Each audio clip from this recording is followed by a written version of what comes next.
معاملات بھی تو دیکھنے ہیں. اگر کسی کو اس کی غلطی پر سمجھایا جائے یا کسی کو اس کے گناہ پر سمجھایا جائے کہ یہ برا کام ہے, یہ گناہ کا کام ہے, یہ کرنے سے گناہ ملتا ہے, اللہ پاک ناراض ہوتا ہے, تو آگے سے یہ جملے سننے کو ملتے ہیں کہ اللہ پاک بڑا رحم فرمانے والا ہے, اللہ پاک بڑا بخشنے والا ہے, اللہ پاک بخش دے گا, وہ رحمان ہے, وہ رحیم ہے, اللہ پاک سے اچھے کی امید رکھنی چاہیے. ایک بات درست ہے کہ اللہ پاک سے اچھے کی امید رکھنی چاہیے, اللہ پاک سے رحمت کی امید رکھنی چاہیے, لیکن اللہ پاک سے رحمت کی امید لگانے کا مطلب یہ ہرگز نہیں ہے کہ اللہ کی نافرمانیاں شروع کر دی جائیں. اللہ پاک سے رحمت کی امید لگانے کا مطلب یہ ہرگز نہیں ہے کہ فرائض کے اندر کوتاہی کی جائے.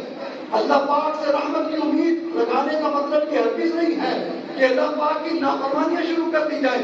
اللہ پاک کی رحمت سے امید لگانے کا مطلب یہ ہرگز نہیں ہے کہ واجبات میں کوتاہی کر دی جائے. اللہ پاک کی رحمت سے امید لگانے کا مطلب یہ ہرگز نہیں ہے کہ دن رات اللہ تعالیٰ کی نافرمانیوں میں زندگی کو بسر کیا جائے, گناہ پر گناہ کیا جائے, جھوٹ پر جھوٹ بولا جائے, وعدے پر وعدہ توڑا جائے, دن رات گناہوں کے معاملات کیا جائے, دن رات ایسے اعمال کیے جائیں جن سے رب ناراض ہو جائے. بلکہ اللہ کی رحمت سے امید لگانے کا مطلب یہ ہے کہ بندہ عبادت بھی کرے, بندہ نمازیں بھی پڑھے, بندہ زکاتیں بھی دے, بندہ روزے بھی رکھے, بندہ ذکر بھی کرے, بندہ 5 وقت مسجد میں حاضر ہو کر رب کو یاد بھی کرے, اور اب اللہ پاک کی بارگاہ سے یہ امید لگائے, مولا میں تیری دین توفیق سے آ رہا ہوں, عبادت کر رہا ہوں, ذکر کر رہا ہوں, نمازیں پڑھ رہا ہوں, تسبیح کر رہا ہوں, قرآن کی تلاوت بھی کر رہا ہوں, مولا یہ عمل میں ٹوٹا پھوٹا کر رہا ہوں,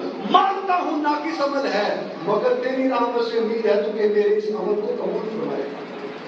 اللہ کی رحمت سے امید لگانے کا مطلب یہ ہے کہ بندہ عمل بھی کرے,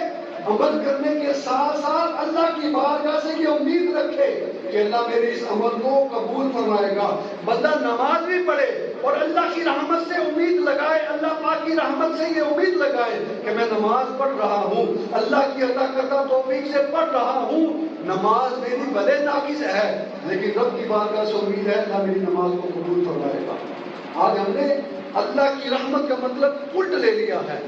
نافرمانیوں پہ نافرمانیاں کرتے ہیں, گناہوں کا بازار گرم ہے, واجبات میں کوتاہی ہے, فرائض کی ادائیگی میں کوتاہی ہے, دیگر رب کے معاملات میں احکامات میں کوتاہی ہے. اور جب سمجھانے والا سمجھائے کہ بھائی یہ برا کام ہے, بھائی یہ گناہ کا کام ہے, یہ اچھا کام نہیں ہے, اللہ ناراض ہو جائے گا, آگے سے کہتے ہیں جی اللہ تعالیٰ تو رحمان ہے, اللہ تعالیٰ تو رحیم ہے, وہ بخشنے پر آئے تو اپنے بندے کو بخش دے گا,